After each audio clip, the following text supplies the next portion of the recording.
Tales to Terrify.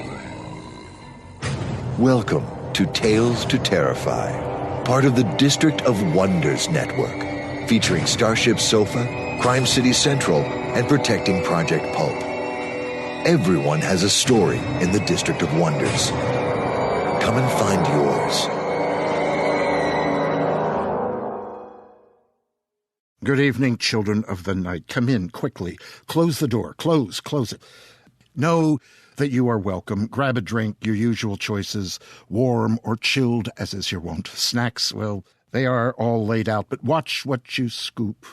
Just drop your coats, sweaters, et al., hats, yes, or maybe you better hang them up. Yes, I am Lawrence Santoro. This is The Nook.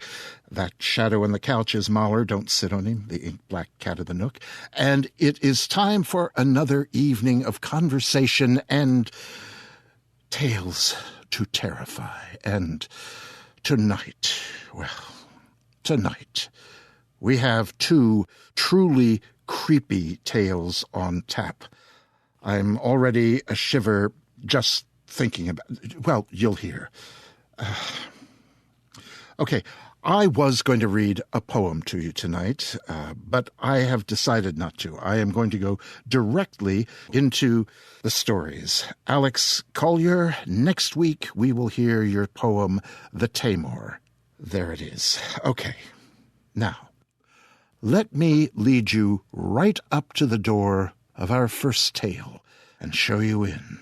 Tonight's first creepy, twitchy tale comes to us from Ray Cluley. Like so many writers searching for the fetchings of their art, Ray says that he's always been a writer.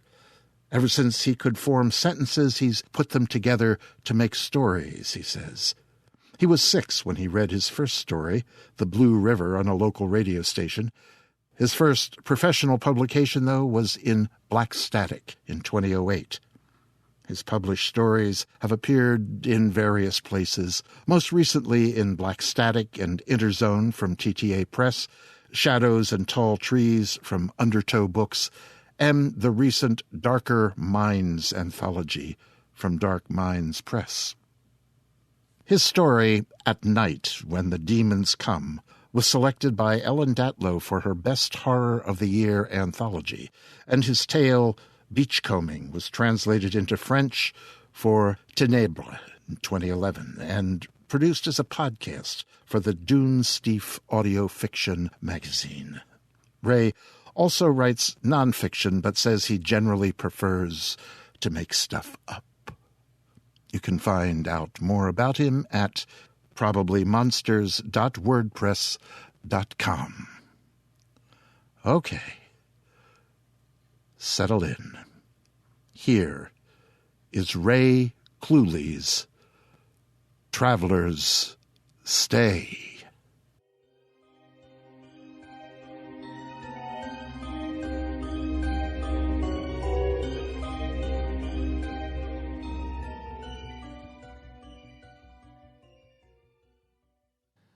By night, the motel was nameless, the stuttering fluorescence of its neon sign only a rectangular outline of where the words once were.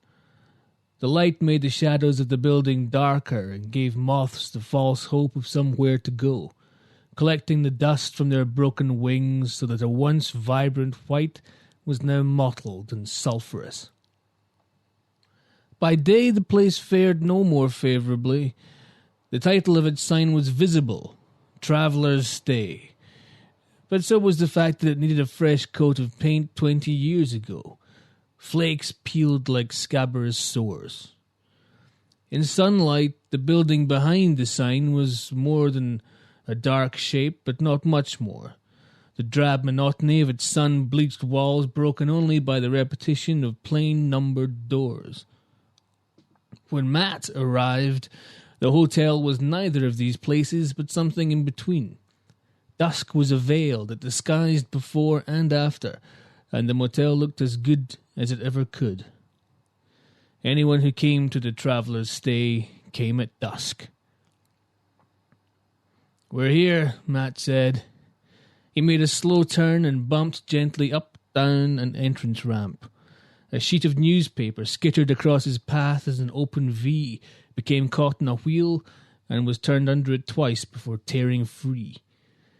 He pulled into a spot between a rusting truck and a Ford that sat flat on its tires and noticed neither. "Wake up!" Only when he cranked the handbrake did Anne stir beside him, sitting up from the pillow she'd made of her jacket against the passenger window. The denim had pressed button patterns in her forehead like tiny eyes. A sweep of her fringe and they were gone without her ever knowing they were there. "Where are we?" Her breath was sour with sleep. "Motel." Anne turned to the back seat. "John, honey." John, her teenage son, mumbled something that spilled a line of drool and woke. He wiped his chin and sat up. "What?" he said. "What?" He sniffed at the saliva drying on the back of his hand. Matt released the steering wheel and flexed his fingers. He arched his back and shifted in his seat, eager to get out and stretch his legs. Anne was looking around. "Here? Seriously?" Matt ignored her. There was a woman sitting on the porch enjoying a cigarette. She was leaning back on a chair with her feet up on the rail. She was wearing cowboy boots. Girl boots, Matt supposed. Black jeans and a vest top the same faded grey from too many washes. The door behind her was propped open by a pack of bottled beer. "You want me to loan you 50? Anne said. "She can't be any more than that." It could have been funny from someone else, but Anne had never mastered that type of humour. "She's not a hooker," Matt said. He was tired. His words came out the same way. "And how would you know?" The woman was attractive. Matt found a lot of young women were these days, but if he felt any lust, it was for the cigarette she held and the beer she drank. Hell, it was for the ease with which she did both. As he watched her, she brought a hand up to her mouth and inhaled lazily. She chased it with the tip of her drink.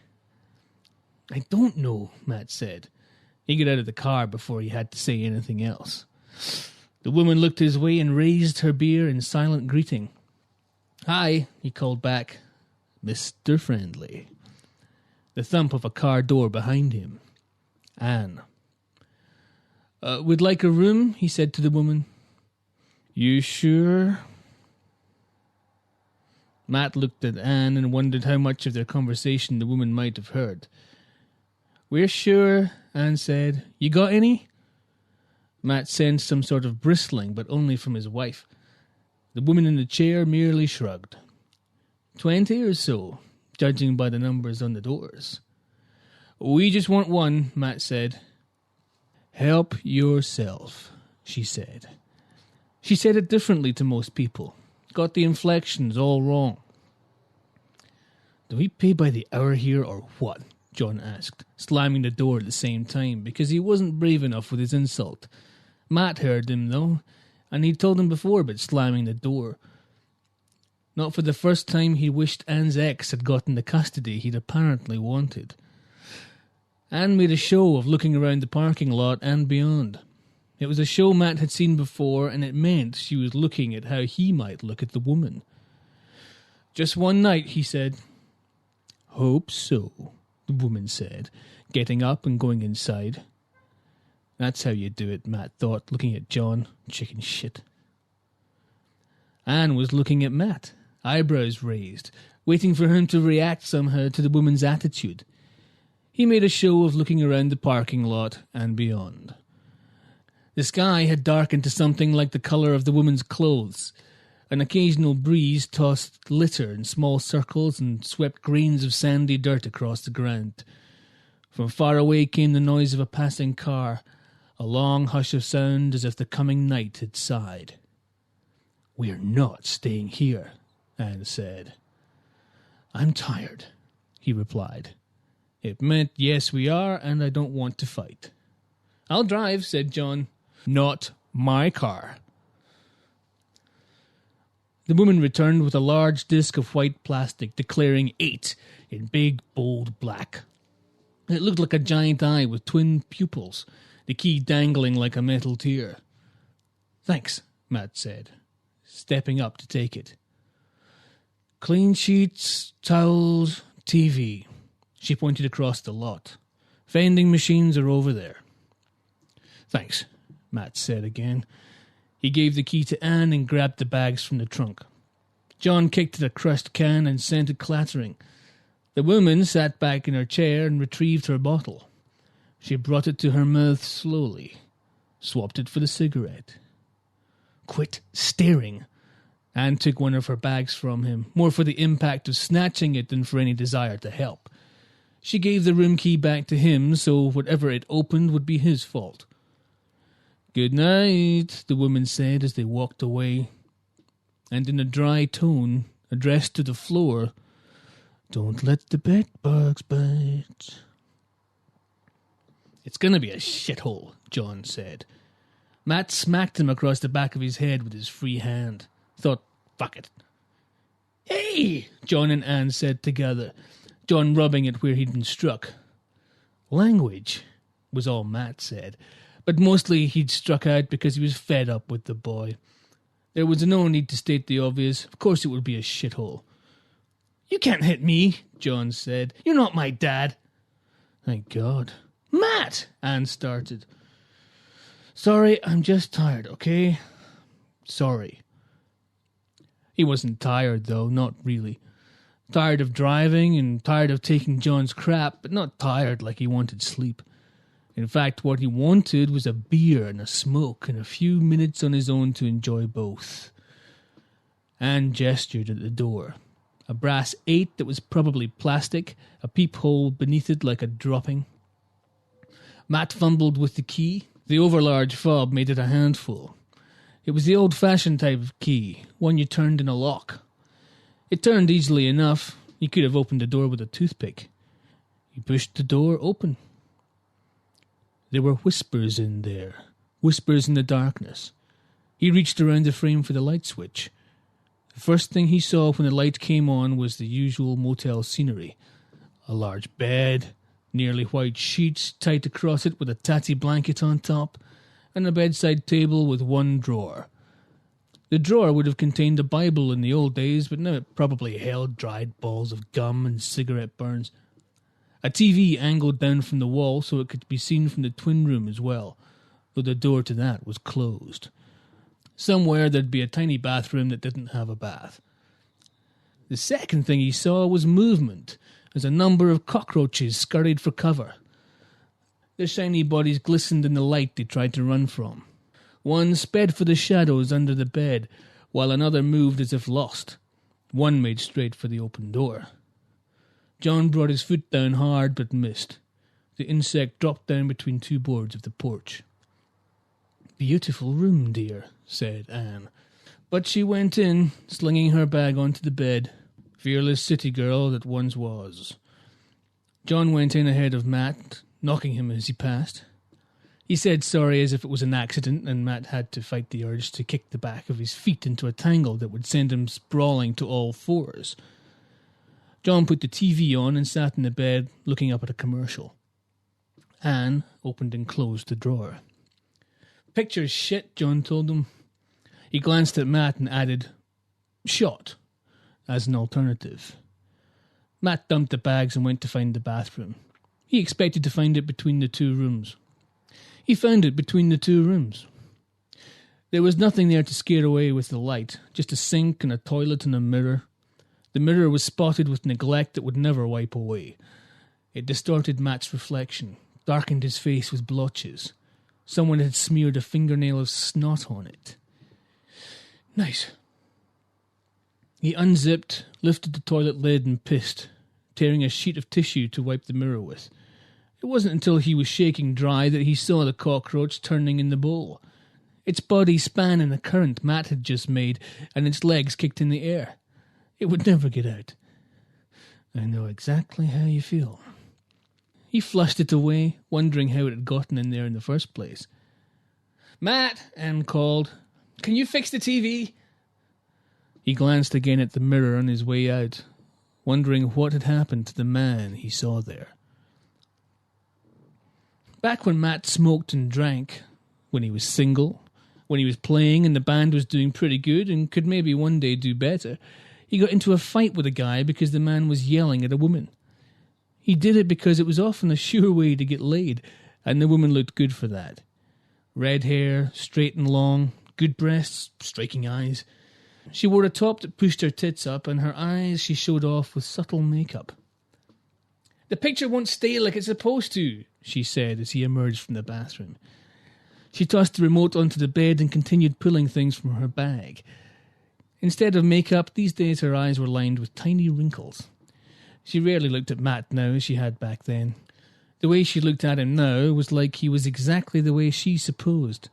Her eyes still lit up when she smiled, but that was less frequent, and usually because of some TV show. The first time she came, her eyes had been wide, and her mouth was a pretty O, as if the orgasm had startled her. He hadn't seen that for years. Matt reached up and turned the TV off by the main switch. "Fixed," he said. John muttered something Matt ignored, and Anne ignored the both of them. "I'll get some dinner," Matt said. John threw himself onto his own bed and stretched out. "Pizza!" "He's not driving tonight," Anne told her son. She didn't use the most supportive tone. Matt left, closing the door on both of them and resting his hands on the porch rails. He looked at the sky and saw nothing he hadn't seen 100 times before. The words of the motel sign were invisible now, hidden in the glare of a surrounding neon rectangle. The yellow tubes looked like they'd been white once and then pissed on. Across the lot, on a shorter length of an L-shaped porch, the woman continued to smoke and drink.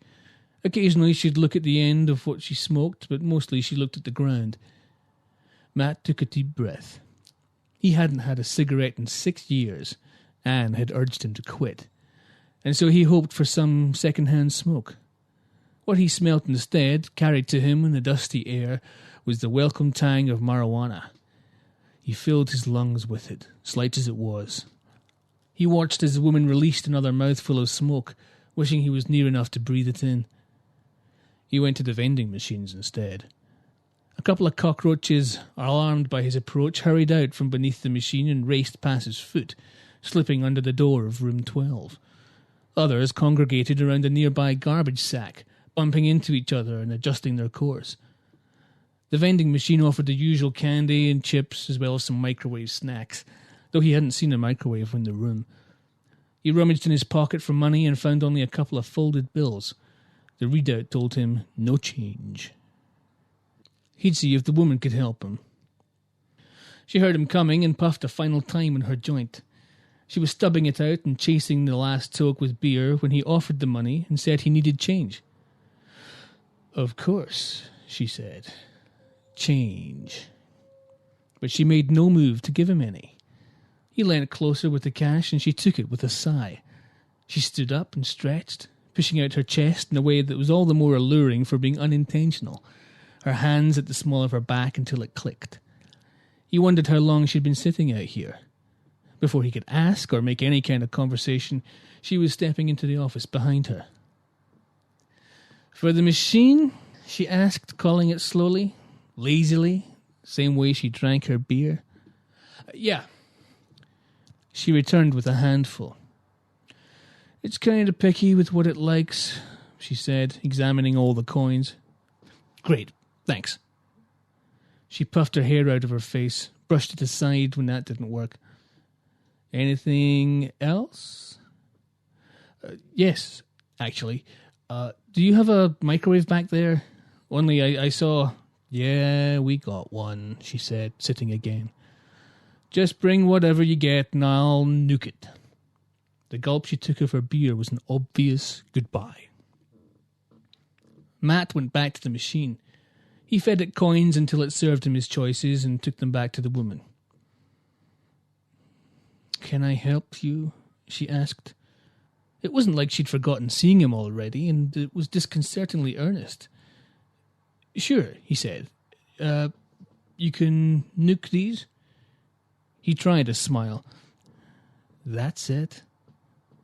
He wondered if she was a hooker after all. She took the food from him and carried it back in, sidestepping over a cockroach that sped across the floor. It turned a circle and went back the other way. "Where are you heading?" she asked, tossing the packets into the microwave. For a ridiculous moment he thought she was talking to the roach. "Nowhere." She looked at him, started the microwave. "You got 2 minutes," she said over its hum. Matt laughed politely. "Home," he said. "Picked the boy up from his dad's, saw the in-laws. They want to give me a job." "Not good?" "No." "What do you do?" He said it for the first time in years. "I'm a musician." Words that used to impress every girl he ever said them to. Some pretended otherwise, but it always worked. "Not anymore," she said. "What?" "Not if Ma and Pa get their way." "Oh, yeah, exactly." "They just want what's best," she said. It was what Anne had told him several times until the drive lulled her to sleep. He'd probably end up taking the damn job. They were quiet until the microwave dinged. "What do you want?" she asked. "I want them to leave me the fuck alone." Matt's surprise registered only when he saw hers. She offered the food that looked as plastic as its wrapping. "I meant, which of these is yours?" He took it all without specifying, muttered thanks, and hurried back to his room. He expected Anne to give him shit about how long he'd been. Wouldn't have been surprised if she'd spied on him from behind the blinds. He braced himself for it. He opened the door and went in, dropped the lukewarm food in the bed, shut the door, said, "Dinner," and then saw John. The boy was stood in the middle of the room, and at first Matt thought he was attempting some kind of prank. He wore a black cloak draped over his shoulders and had wound dark tape around his chest and waist. He flailed his arms around in cardboard tubes that he'd stretched black socks over. This was how Matt rationalized it.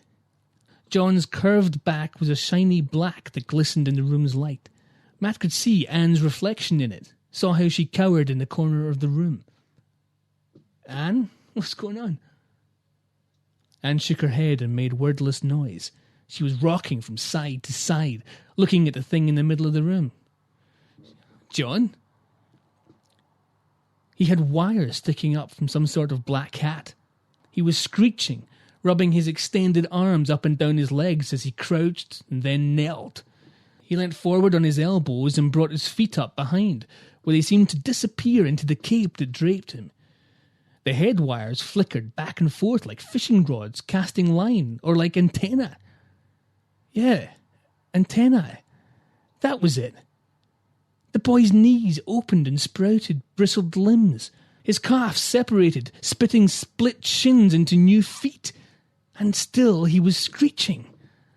Anne was screeching with him. Her rocking had become easier thanks to something like a curved shield she had in her back. Her clothes were disappearing as if melting into her skin, only to be replaced by an oil spreading from her pores. Matt watched as her breasts distended and spread into a single band of blackened flesh. He heard things cracking in her chest. Her stomach swelled, then flattened and split into sections, and her newly segmented body fell forward, face down to the floor. The glossy shield she wore on her back separated for a moment and shook thin wings before settling back into place. Her hair fell away as two protrusions sprouted from her head, dancing back and forth erratically as they grew. Claws burst from her palms as she reached for John, for Matt. Matt retreated until he felt the door handle press against his back. John was now a huddled shape the size of a suitcase. He bumped his way around the room, striking furniture and hissing. Anne was turning tight circles on the spot. Matt opened the door behind him and rolled around it out of the room, slamming it shut. When a cockroach fled from beneath the door, he brought his boot down quick and hard without thinking. There was a satisfying crunch. He slid his foot back, wiping the mess into a streak. The creatures in the room were hissing and fluttering and banging into things. Matt stepped back from the door, waiting for it to bump with an impact. The porch rail stopped him stumbling into the parking lot. He leant against it and waited. Eventually, the sounds inside subsided. He wiped his mouth, his stubbled chin, and glanced around to see who'd been alerted by the noise. Across from him, in a chair pushed back against the doorframe, the woman sat, drinking beer. She lowered the bottle and wiped her mouth as he had done. He stared at her for a long moment before she beckoned him over. Matt went with a quick walk that wasn't quite running, glancing back only once. "Everything all right?" she said as he turned the corner into her section of the porch. "My wife..." He didn't know how to finish. "John, he..." She nodded, got up and went inside. By the time Matt was at her chair, she had returned with another for him. She put it down beside hers and sat. "Yeah," she said. "That happens sometimes." She gestured for him to sit. He did. When she picked up her beer, she hooked another bottle with it and passed it over. Matt looked briefly at the bottle and took his first mouthful of real beer in 5 years. Anne had made him quit. Or rather, she bought near beer, which was the same thing. He gulped until his mouth was awash with it. It was delicious. "How'd you find this place?" said the woman. "I just turned off the freeway. I was tired. What's happening?" "It doesn't matter." She raised a leg and pushed against the rail to tip her chair back. She kept her foot on the rail and took another swallow of beer, leaning back in a comfortable balance. "Even if I could tell you." "They're fucking cockroaches," Matt said. He'd finally pushed the words from his mouth. "I don't think they're at the fucking stage yet," the woman said. "Gotta get used to it first." Matt shook his head. He was calmer than he should have been, but he wasn't ready for jokes. "They are cockroaches." Tough little critters. But then so are we, right?"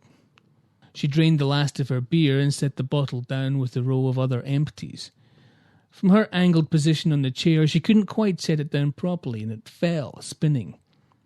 Matt watched as it slowed to a stop, the neck pointing his way, and thought of games he played as a teenager.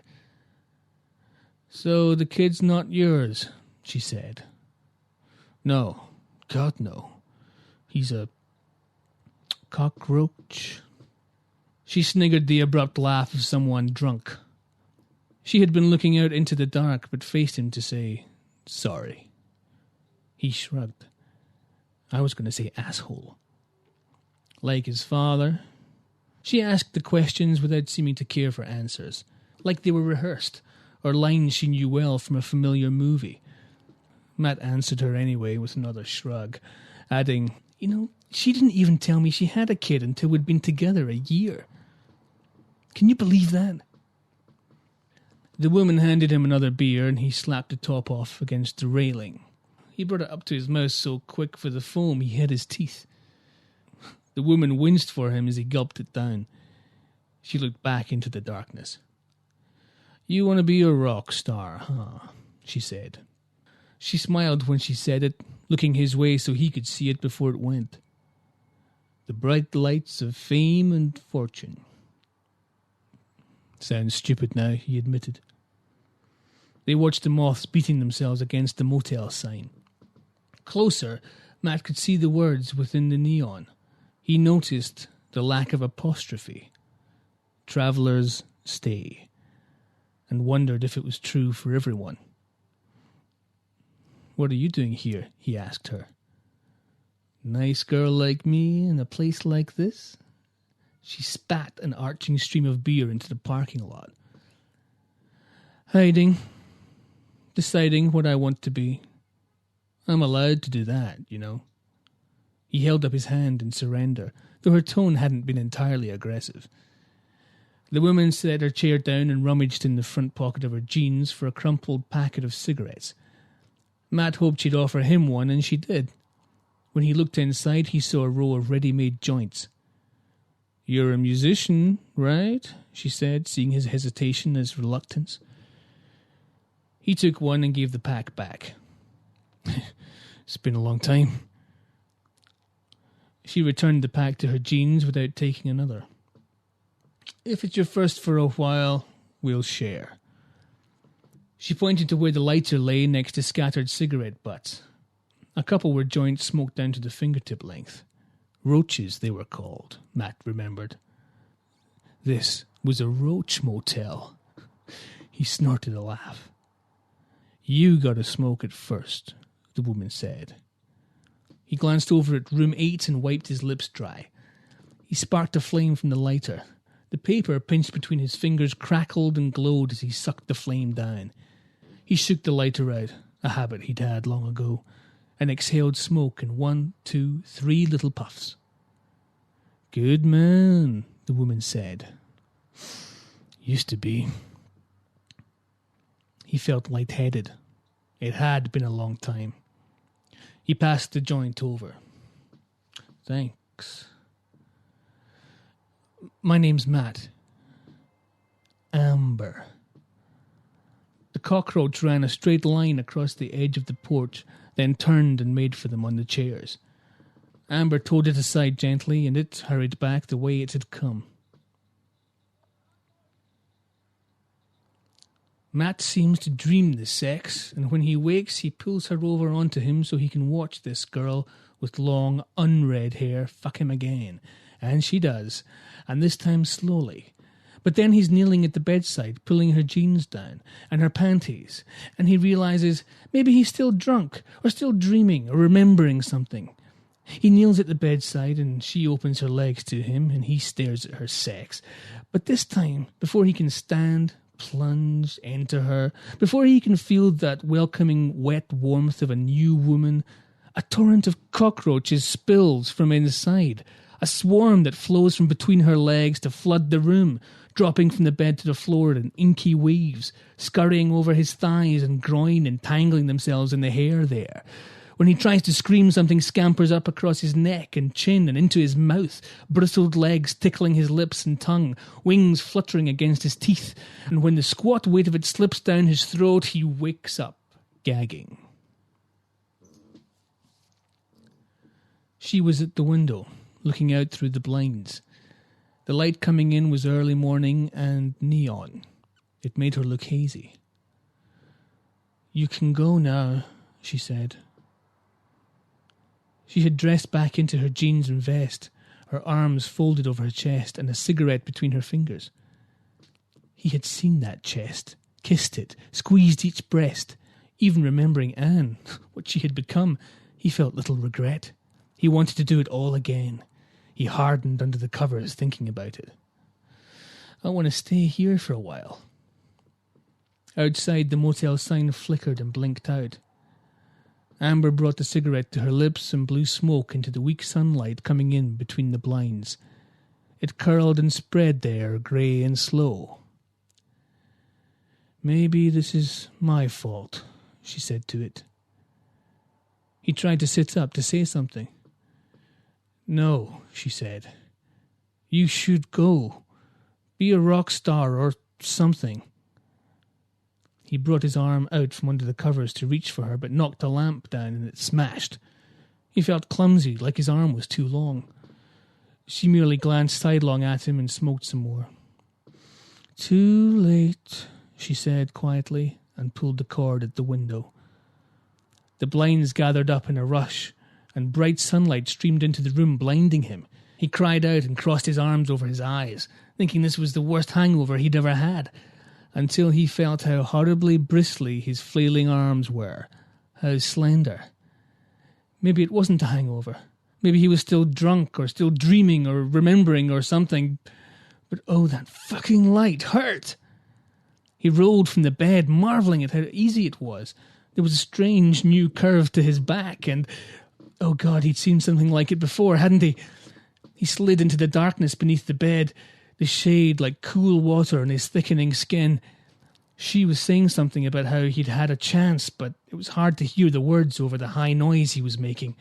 And when she said something about his chance or choice or whatever, he had no idea what she was talking about, because all he could do was hiss and turn on the spot as his back split and opened and new spiny limbs burst from old ones. I'm a moth. I'm a moth. I'm a fucking moth. But of course he wasn't. He never had been. It was easier to hide from the light than to seek it out. Easier to blame others for his lack of happiness than to risk being burned in the pursuit of it. The bed above shifted and bumped with him as he changed, but it grew more distant as he diminished and decided and became what he had always been. I guess you'll stay a while, someone said. Someone who knew the way once, but lost herself on purpose to avoid choices. She'd never be anyone or anything. He didn't care. There were things with him beneath the bed, nudging the dust and scavenging waste. They had faces, these things, human faces, looking down at the ground as they bumbled around. He'd never noticed them before. He remembered then the one he'd crushed from room 8. Did it have a face like these? And whose face had it been? He flexed the wings he'd never used and scurried back to his room to find out, hoping whoever he found there would accept him for what he was. Behind him came the call of tiny voices he pretended not to understand.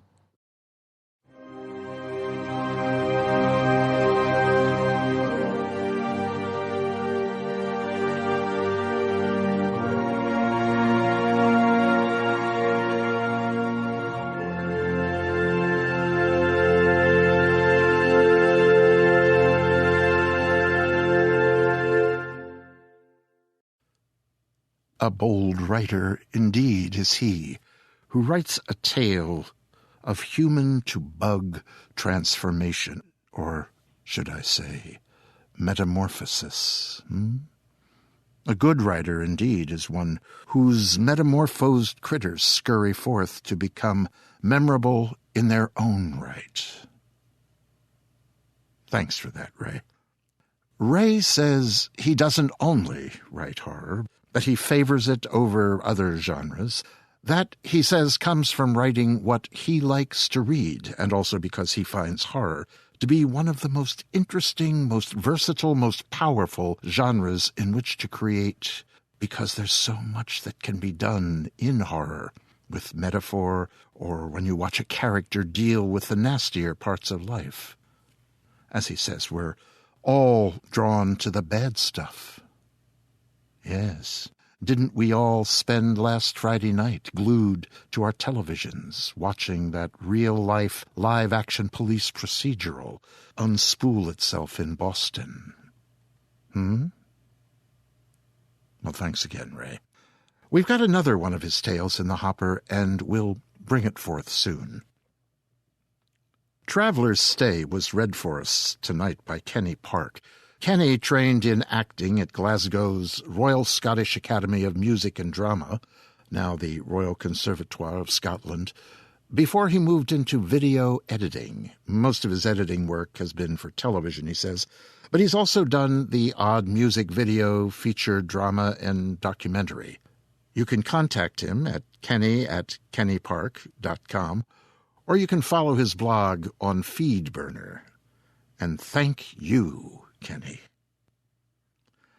I want to jump right into our second tale for tonight because it is so closely aligned with the first that I really want the shivers from the first to carry on. So hold on to your chills and buggy shivers earned with Traveller's Stay, because what we're offering up next is a complete apocalyptic alien attack novel begun, expanded, and concluded in just 39 minutes, 9 1/4 seconds. So, grab a chum and hold on as you listen to a little piece called Bad Day. It's by our old friend, John Everson.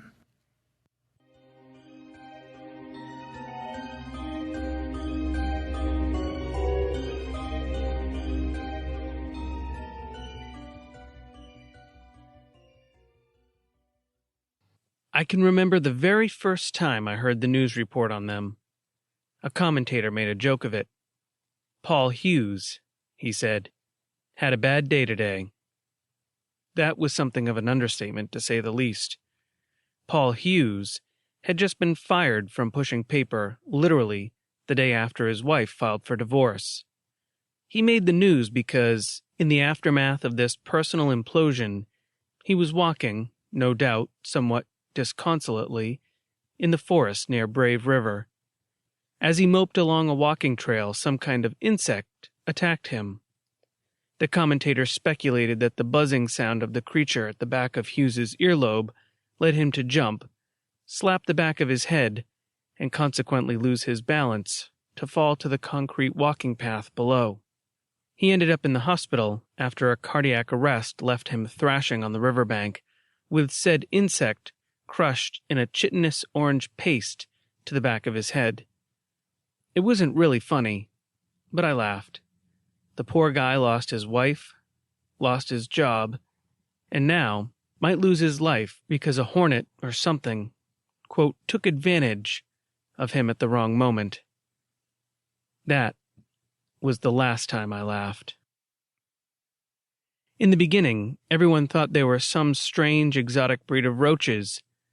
They measured about 2 inches long and, like the roaches of the deep south, were bronze-tinged, dark as well-cured tobacco. They were quickly dubbed lunar roaches because they flew in clouds on the wind at twilight and descended on the city in a swarm that blotted out the light of the moon. What bugs flew at night? Nobody really asked that. The warnings went out quickly. Don't stray out after dark. Don't let your children stay out playing after school. Don't leave your windows open. Don't. The media told us to hunker down and hide, 'cause the killer roaches had come to town. Of course, they didn't say it that way. But while some of us laughed at the story of Paul Hughes flailing about and ending up in a coma because a bug dive-bombed him, we lost our sense of humor really quickly when swarms of them began to attack people on the streets at night. We didn't know what they could do at first, didn't know what they wanted. Initially, the concern was that they could carry some kind of virus or disease. Who would have guessed that what they brought us was so much more, and so much worse? "Kara, come inside," my wife shouted. Our little girl was only 5, but already she was a handful. Sometimes I was glad that I had to go to work every day and sit in an office. While I lived for the hours that we played together, and she giggled and kicked and fought against my tickle bombs, I knew I could never spend the day with my baby and keep up with a girl. She was a handful of laughter and energy, while I felt like a slow-moving anchor of molasses shellacked in tar. I was tired after lofting her in the air a few times like a rocket and rolling about on the floor with her before pronouncing bedtime.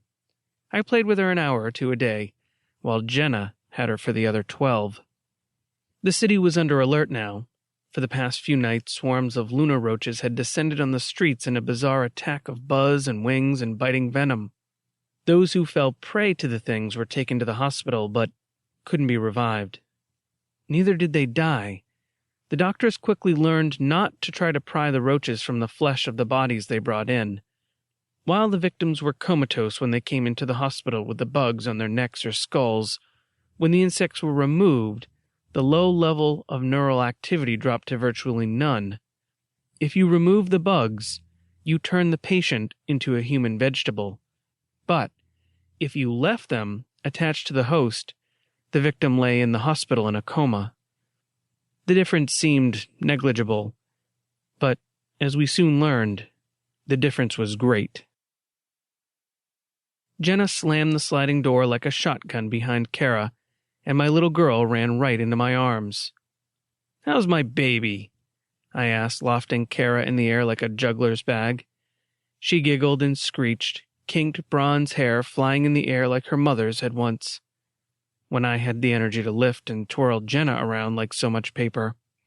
Now I'd be lucky to dance around her mother, let alone lift her, a combination of her own gain in stature and my own declining energy. We'd had Kara late in life, and frankly the kid wasn't making me feel younger, as people had promised. I felt every strain in my back these days as I twirled her in the air, and when I looked in the mirror in the morning, I saw every age line darkened by another night of worry when she was sick. I'm getting too old for this, I told myself more and more often. I didn't dare broach those thoughts to Jenna, whose pallid complexion and dark bags beneath her eyes spoke for themselves. She lived in the trenches of child-rearing. I only dabbled. Kara giggled as I twirled her in the air and asked again, "How's my baby?" "Good, Daddy," she said, throwing her arms around me and then pushing off my shoulders to raise moon eyes at me. Knowing she had my attention, she said seriously, "Daddy, there were bugs by the swing set." In another time, such a statement from a child would have raised an eyebrow with a smile. But now, today, in an age of lunar roaches that rendered their victims either comatose or vegetable, I spun my daughter in the air and ran my fingers up under her hair, praying with every pounding beat of my heart that I would find nothing beneath those copper locks. My hand met only the cool skin of a child, and I set her to the ground before slumping myself into a chair, exhausted from the onset of panic. My wife hadn't moved an inch during our conversation. She held her breath, and when I nodded that everything was okay, she closed her eyes and put a palm to her chest. "What kind of bugs?" I said, as Kara's moon eyes stared up, smiling at mine. "Ladybugs," she proclaimed, and ran into the living room, laughing and singing, "Ladybug, ladybug, fly away home." If only the lunar roaches had been ladybugs. If only they had flown away home. But they hadn't. Paul Hughes was one of the lucky ones. Apparently, as he'd slapped and fallen, he'd killed the bug before it set its hooks in him. He was shaken. He was physically injured. He was depressed by the disaster of his life. But he recovered from the bug's bite. Thinking about his situation, I bet he was later sorry for that. Then again, he never really had the chance. The news reported that he died of a heart attack just a couple days after regaining consciousness from his ordeal.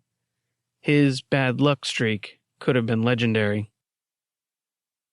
The hospitals were quickly growing overcrowded with those who had not recovered.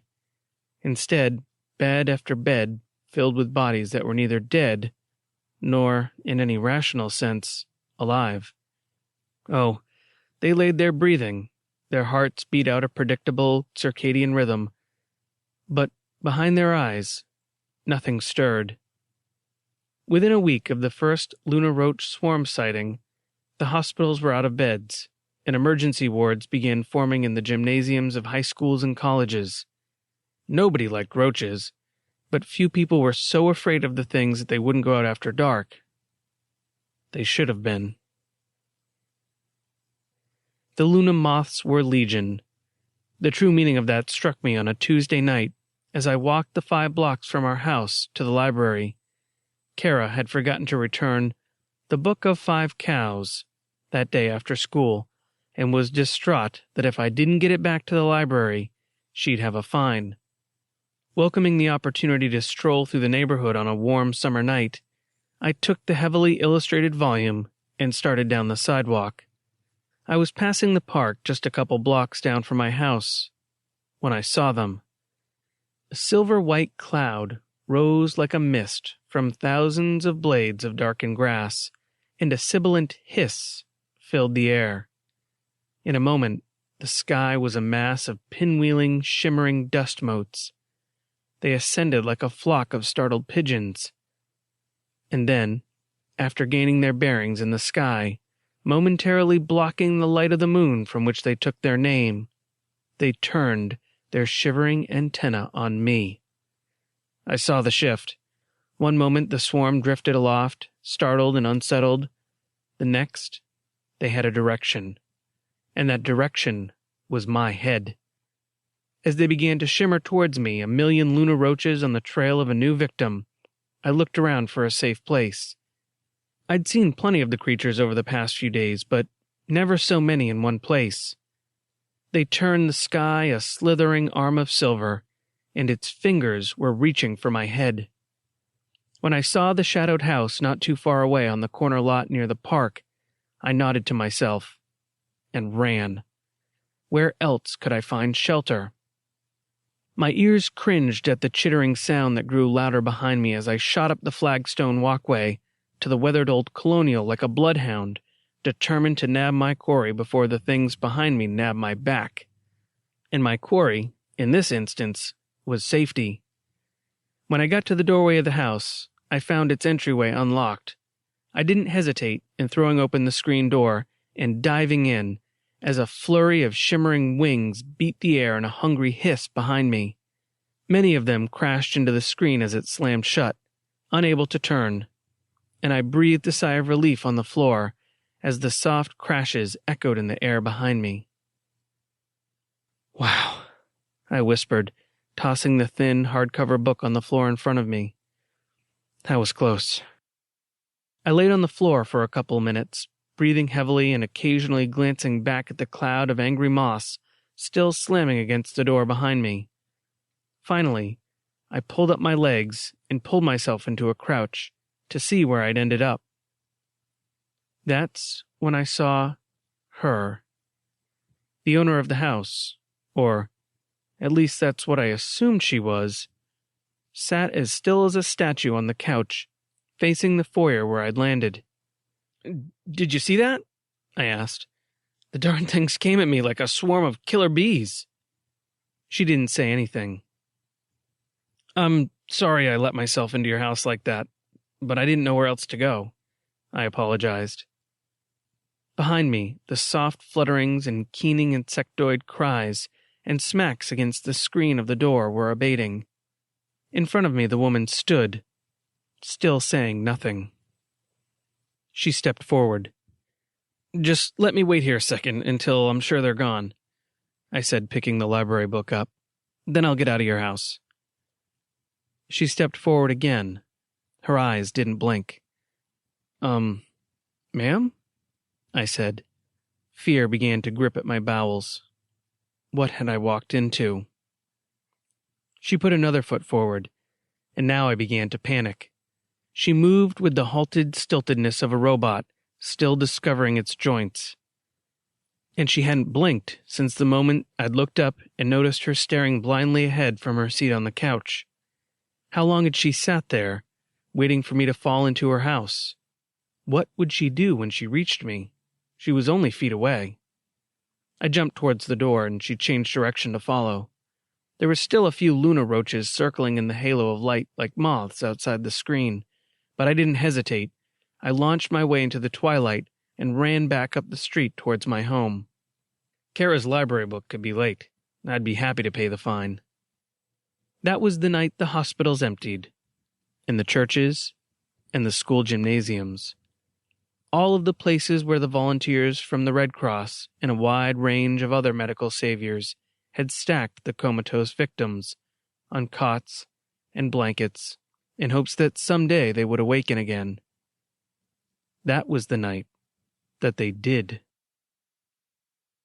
When I got home, breathless and confused at what had just happened, Jenna didn't give me time to speak. When I dove into the family room, she instantly pointed at the TV and whispered, "Look."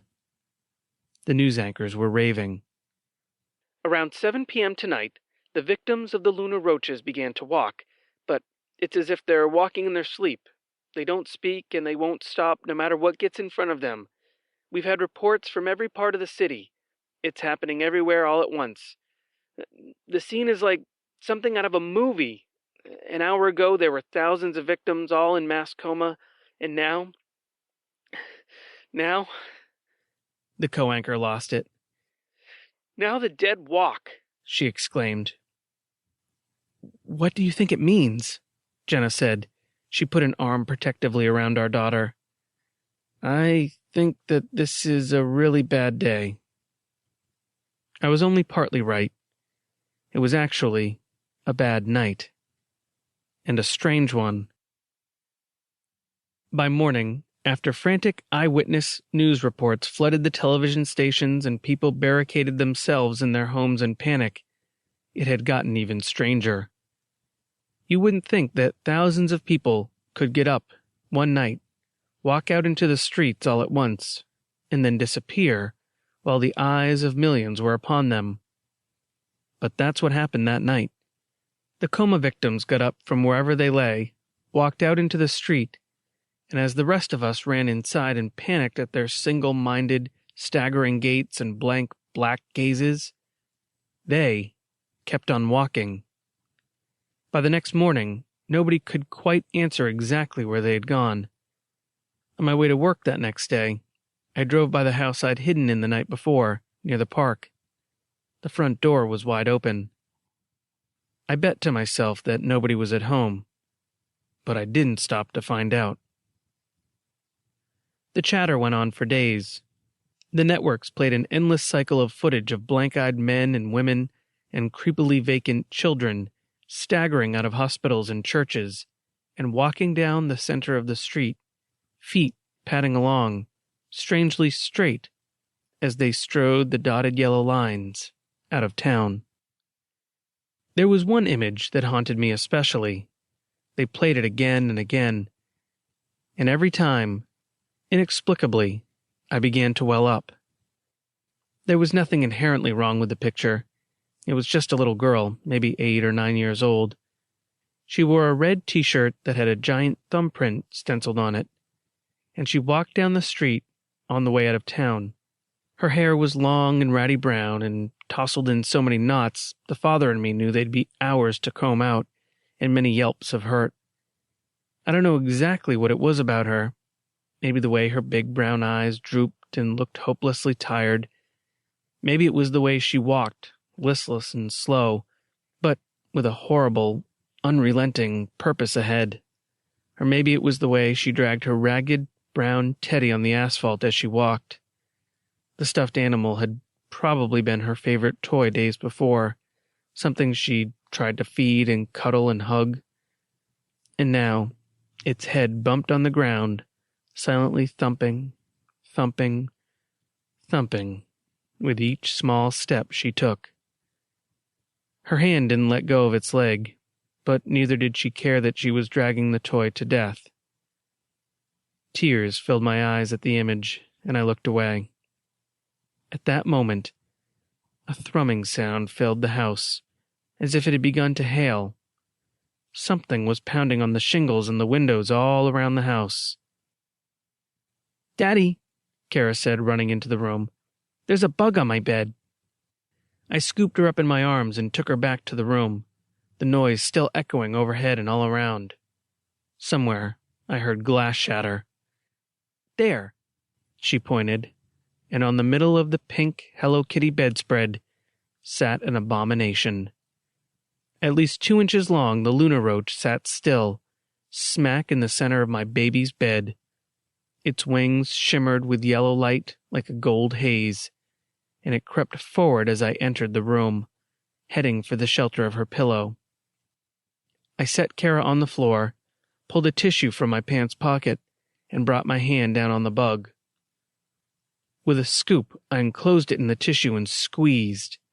The crunch of the thing's body was audible, and the warm wetness of its insides bled through the tissue to squish against my hand. I threw the mess into the toilet in the hall bathroom and flushed, rinsing my hands as if I'd touched poison in the sink. From the other side of the house, my wife screamed. Wiping my hands on my jeans, again I scooped up Kara and ran. When we got there, Jenna lay on the floor, arms clenched around herself in a desperate hug. When she saw me, she pointed to the living room window. "They're getting in," she whispered. Sure enough, on the floor near the windows and streaming around the coffee table were dozens of Luna roaches. "Stay here. Don't move," I told Kara and set her on the couch. Then I started stomping. When the room was a glistening mess of bug guts and broken wings, I finally reached the window and pulled the drapes aside. The glass on one of the side windows had broken, and insects were still crawling up and over the jagged glass to drop into the room. The room hummed with their high-pitched, ululating trills. I reached back and grabbed a throw pillow from the couch, stuffing it roughly into the hole that had been my window. Its threads cut on the edges of the glass, and when I was certain the room was airtight again, I continued my stamping campaign until I felt sure that every keening bug was dead. The carpet was a mess of orange goo, and Jenna still hadn't moved from the floor. "Mommy's asleep," Kara pronounced, and I realized that my wife had fainted. "Let's put her to bed," I said, and with Kara holding onto my leg, I grunted, groaned, and eventually staggered aloft again with her mother in my arms. I tucked Jenna under the covers as carefully as she normally tucked Kara and checked to make sure she was still alive. Her slow, steady breath whispered gently in my ear, telling me that shock had sent her into more peaceful dreams than I was wont to have. When I looked up, my daughter stood at the edge of the bed, brown eyes brimming with salty concern. Her cheeks glistened, and I could see her tiny chest shivering with fright. "Will Mommy be okay?" she whispered. "She'll be fine," I promised. "She's just scared and tired. Let's climb in with her and get some sleep, too, okay?" Kara nodded. I scooped her up and slid her into the center of the bed and climbed in beside her. Once beneath the sheets, it didn't take long before I heard the long, slow rhythm of my baby's deep sleep breathing kick in as she clung to her mother's back. I thought about waking Jenna to make sure she was okay, but then decided she was better off to just sleep while she could. Lord knows I couldn't. I wished that I could join the two of them, but instead I lay awake, listening to the light rain of bugs battering against the roof and windows of my house for what seemed like hours. My ears magnified every creak of the house into the echo of an imaginary phalanx of roaches advancing on my bed. I kept itching at phantom touches on my head and legs and hands, driving myself crazy with the idea that a new attack of insects would descend to smother us there in the bed at any moment. At some point, long past midnight, the sound finally quieted, and the house grew quiet. I put a hand on my baby's shoulder and eventually fell asleep myself. It was the last good sleep I can remember having. "Daddy," Kara said, pushing her tiny hands against my shoulder. "Daddy, I'm hungry, and Mommy won't get up." I blinked heavy lids open and squinted against the glare. The sun was fully up in the sky and the room glowed with the searchlight of morning. Kara sat in the middle of the bed, in her Candy Kid's nightgown, dark hair tousled but eyes bright as the sun. "Daddy?" she said again. I rolled over and hugged her, and then prodded Jenna. Nothing happened. I pushed against her back, and then pressed my head to her side. She was breathing. "She won't wake up, Daddy. I'm scared." "Let her sleep," I said, slipping out of bed and grabbing Kara in my arms. "Let's go have some cereal and let her sleep." I tried to sound boisterous as I said it, but inside, my heart was dissolving like ice on the beach. I knew why Jenna wouldn't get up. A chill went through me as I thought about it. God, we'd slept right next to her. But I knew if I moved her hair aside, I'd find the shell of a Luna roach attached to her neck. I choked back a tear as I reached for a box of breakfast cereal in the cabinet, and Kara settled herself on a chair at the kitchen table. Jenna was not going to be waking up. Kara would probably never have her mom make her breakfast again. The TV was playing Snow on almost every channel. There was one local access channel still broadcasting, with a wide-eyed, disheveled man screaming into the microphone. "They've come back," he kept saying. "They've come back, and there's only one way to stop them. Aim for the head. It's the roaches.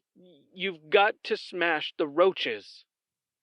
As I watched him babble, the door behind him opened, and a stream of people entered the studio. They surrounded the man, who leapt up on a chair and grabbed a microphone stand, holding it out like a cattle prod. Then he began swinging it wildly, like a bat, again and again, until he finally connected with someone.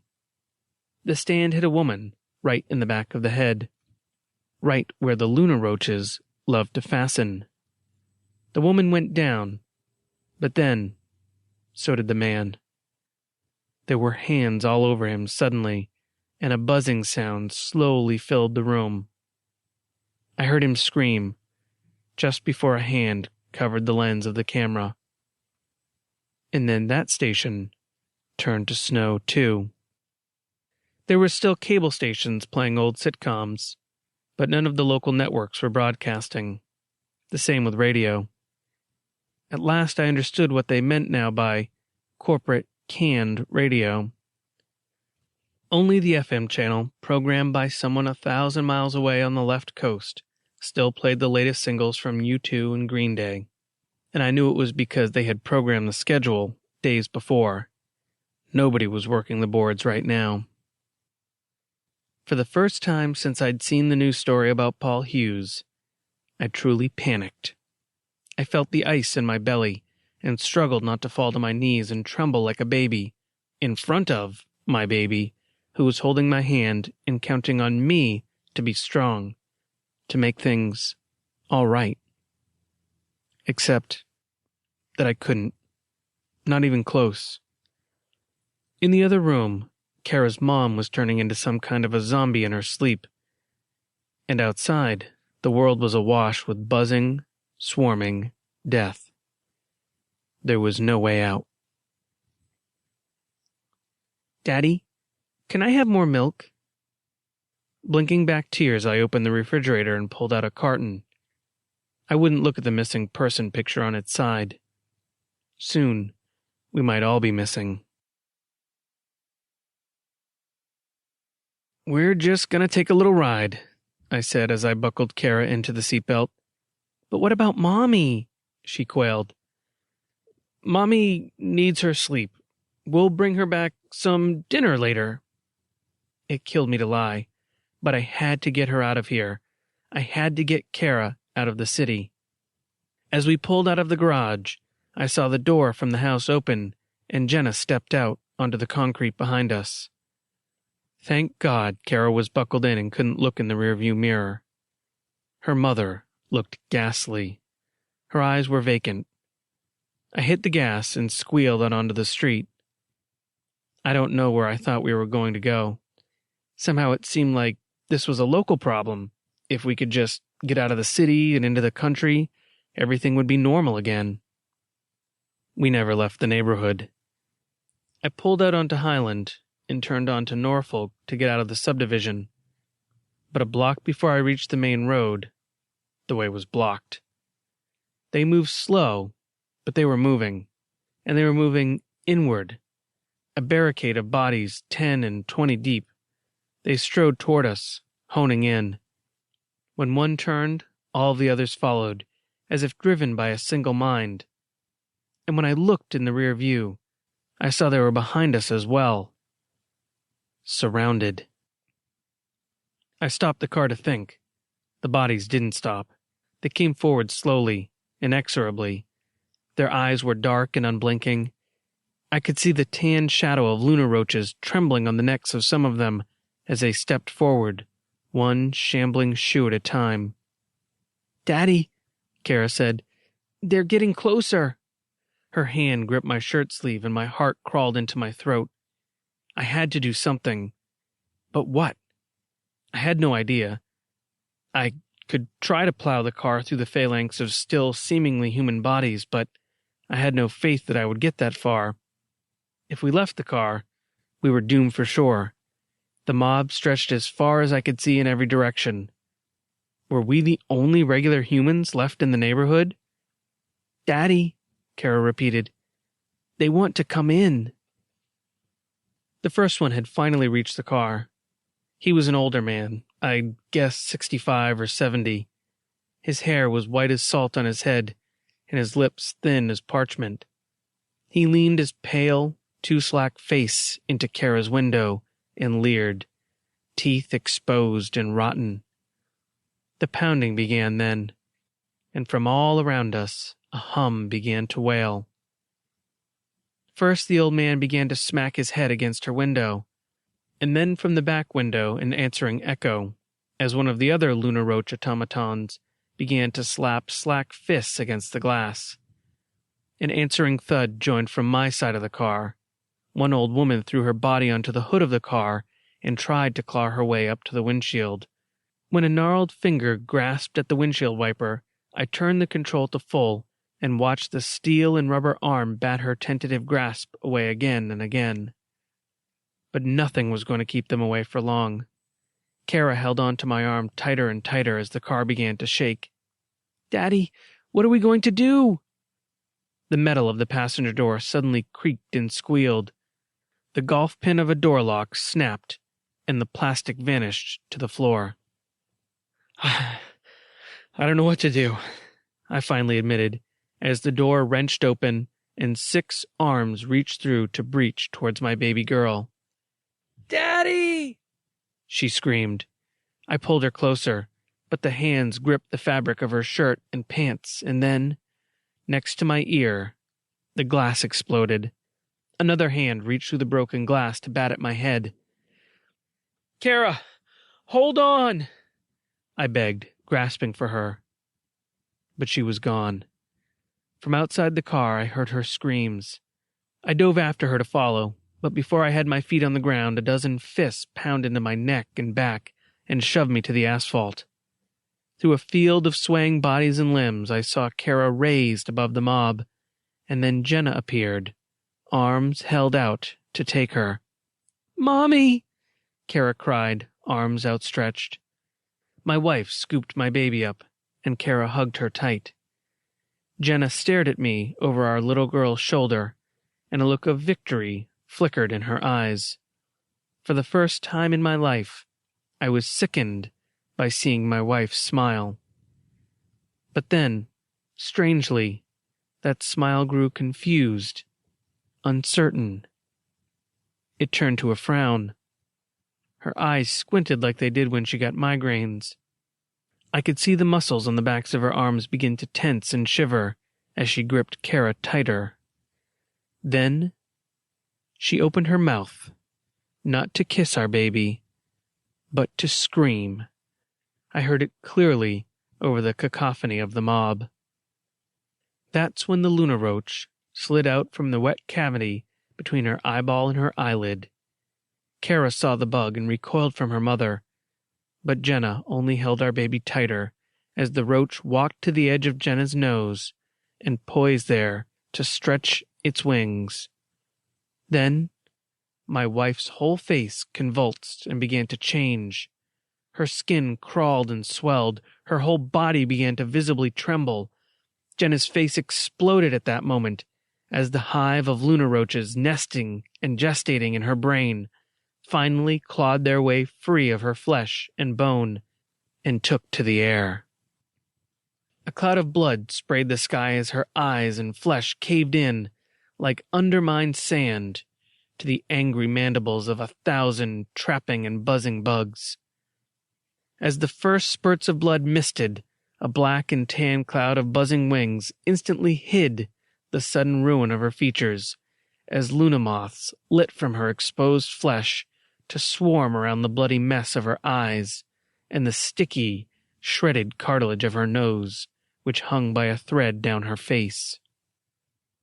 I launched myself forward to save Kara, but the arms and feet of the mob held me down as my baby beat tiny hands against Jenna's gore-streaked shoulders, trying to escape. Against all sanity, her blinded, broken mother did not fall or let go. A buzz of wings multiplied in the air, and a cloud of Luna Roaches hovered like a bee swarm around my baby's screaming, horrified face. I screamed for her, holding out a helpless hand that was quickly stomped to the ground. Something in my arm snapped as it met the asphalt, but louder than my own cry was Kara's shriek. I swear that she called for me, but the street was alive in screaming and calls for help. Whether she called my name or something else, in seconds, it was all over. Kara lay quiet and still, limp and blood-spattered in what had been her mother's arms. But I knew, even if my baby never really did, that those were not Jenna's arms any longer. Luna roaches darted across my baby's face, sampling her innocence with their nervous, hairy feelers. The crowd drew back from me, setting me free from where they'd pinned me to the pavement, and I stood up outside the car, cradling my arm and staring at the crowd of blank eyes that glittered like obsidian in the descending light. Silence fell like midnight fog around us, as the mob grew still, and the moment pregnant. "What are you?" I whispered. "What do you want?" One of the men stepped forward and tentatively opened its mouth. A growling sound came out, and then a word. "Just," it said in a voice like shifting gravel, its unblinking eyes fluttering at the sound, and it seemed to smile, understanding, dawning. "Just your legs," the man said, the words coming out slowly before it stepped forward. Its face looked pleased. "Just your arms." "And what do I get in return?" I asked.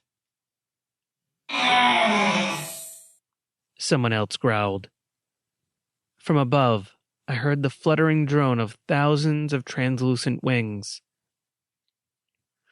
"Where did you come from?" I asked. "The places you have never gone," came my only answer, a whisper from the crowd. And then the cool teeth of a Luna roach settled onto my spine. For a moment I struggled, hoping to throw it off. But then the ice slid through my brain, and I felt the world go quiet. As I slid back to the ground, I wondered what would become of my body, and of all the bodies that surrounded me. Normally in a symbiosis, the predator used the host to serve as a nest for its offspring. "Oh, God," I cried as my body went numb. What would gestate and grow inside of Kara? What would hatch from my poor, sweet baby? What would climb out of my own swollen belly after I'd been used and used up? Or would they use me like Jenna? I prayed that the chittering sounds I heard in my brain would take any knowledge of that away. Already, I could almost understand what the keening, droning noises I'd been hearing now during the nights meant. Eat. Eat. Kill. Eat. Spawn. Paul Hughes was lucky. His bad day had ended a long time ago now, before things really did get bad. Mine was only just beginning.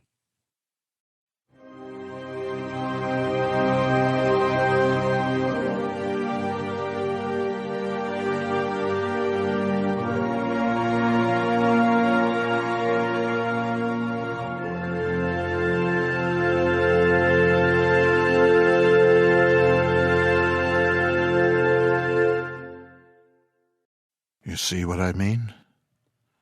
An apocalypse in under 40 minutes. That's terrific writing, John. Who would have thought Blateria had so many ways to subsume a human or take human form? As I said after we heard the last tale John Everson shared with us, shake it off, children, or just let the quivers linger. Thanks, John. Yes, we did. We had his Blood Roses just 2 weeks ago, but Bad Day was such a natural partner to Traveler's Stay that I just couldn't not do it tonight. As mentioned previously, John was part of our old weekly writers' reading group, Twilight Tales. He's a Stoker award-winning novelist and short story writer, a multiple nominee for the Stoker. In 2004, his novel Covenant won. His story Letting Go was nominated in 2007, and his novel Nightwear is a current Stoker nominee. If you enjoyed tales featuring the dark doings of the creepy, the crawly, the multi-legged exoskeletal among us, Bad Day is part of his chitinous collection, Creeptych. That's Creeptych, that is now available on Kindle. Touch base with John Everson at his Dark Arts website. That's at www.johneverson.com. Or you can just go to the Tales to Terrify homepage and click on the link. Search for John on Amazon. You'll find quite a lot of his work there as Kindle ebooks. Many of them sell for a penny less than $3, so if he is to your taste, go. Jeff Lane read Bad Day. Jeff lives in New Hampshire with his wife and 2 children. He's the author of the novels This Paper World and One Way. He wrote the novella Crush Depth and has published a number of short stories. He podcasts his fiction at Jeff Lane Audiobooks, that's all one word.com. That's on iTunes and Podio Books. He says that when he's not allowing his dreams to flow from his fingers, he dabbles in the peanut butter and chocolate combination of call center operations and training management. You can find more about him, his books, his ebooks, his podcasts, and his upcoming film projects at jefflaneonline, all one word, .com. And Jeff would like you to remember that if it walks like a duck, quacks like a duck, it is probably a cybernetically enhanced killing machine just waiting for the signal to go to work. And don't we all want one of those? That will do it for this week. Up and doing, bright and chipper. We are nudging our noses now into summer. Expect heat, humidity, and vacations to loom in our futures. You know, one of these years, Cecilia and I will have a vacation. We'll pack clothes for several days' stay somewhere other than here. We'll get on a plane, a train, or lash ourselves into a car, get on a bus. Well, the last bus trip I took nearly killed me, but that's a longish story, so I won't say anything about it. Maybe this year we'll actually entrust Mahler and his companion, the lovely Miss Tabitha, to the care of friends who will water, feed, fluff, and scoop for them for a bit whilst we... What is it you actually do on a vacation? Well, I'm sure there are books on the subject. We are supposedly going to the World Horror Convention in New Orleans soon. A city I've wanted to visit for, well, ever. I've written at least one story set there, so I should probably take a look at it. Of course, at conventions, I never actually see the town the con is in, never actually leave the hotel, so every convention city becomes part of that great worldwide Sheraton Hilton experience. Around Halloween, we are slated to go to World Fantasy in Brighton, England. Cecilia tells me I am going to book a longer stay than the weekend of the convention, make time for a visit to some of my old haunts, Stonehenge, Trinity College, Cambridge, peek at my old flat in London, 27 Clarendon Road, W11. Maybe even visit the Lake District and places north. Stop in, see Tony C. Smith up in Tony C. Smithville. See, I have to have something to do when I travel. I can't just go play tag with famous sights. Okay, look, I tell you all this as you dress for the walk home, just to keep your mind focused on the pleasures of bipedal life, soft-skinned life, life with an internal skeleton, red blood, and not the greenish hemolymph of our skittery exoskeletal cousins with more legs than proper. So just shake your sweaters and hats before you put them on, and as you wander homeward, do so secure in the knowledge that it is not yet that muggy time of year when heat and rain drive the crawling critters out to whittle-waddle dash across the sidewalks of night, or lie wriggling on their backs in the moonlight. So, walk home at your ease tonight. But when you reach home and bed, be aware of tickles in the dark, the tingle on the cheek, or the chitter by the pillow. Let none of these disturb your always pleasant dreams.